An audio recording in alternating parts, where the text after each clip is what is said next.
High, আমি সুজাতা। আজকে আমি বাংলার বিখ্যাত পটচিত্রের উপর একটা ভিডিও করতে চলে এলাম। আমাদের দমদমে না জগদ্ধাত্রী পুজো উপলক্ষে একটা হস্তশিল্পীর মেলা বসেছিল।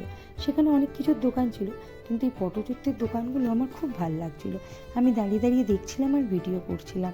এখানে এই যে পটচিত্রগুলো পাখা, ট্রে, অ্যাস্ট্রে, কলসি, কেটলির উপর যে আঁকা ছিল না, খুব ভালো লাগছিল।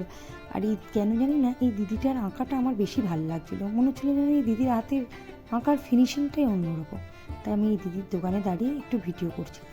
আর দিদি যখন বিক্রি করতে করতে আঁকছিল না, আমি একটু পারমিশন নিয়ে ওনার ভিডিওও করে নিলাম।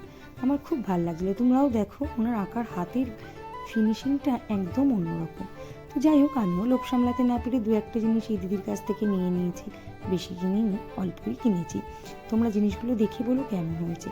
আর আমার এই ভিডিওটা তোমাদের কেমন লাগলো সেটাও একবার জানিও। এই দেখো, এই পাখাটা কিনেছি, আর এই কন্টেনারটা অবশ্য অন্য দিদির কাছ থেকে কিনেছি, আর এই ট্রেটা কিনেছি। এই জিনিসগুলো তোমাদের কেমন লাগলো সেটা একবার অবশ্যই জানিও।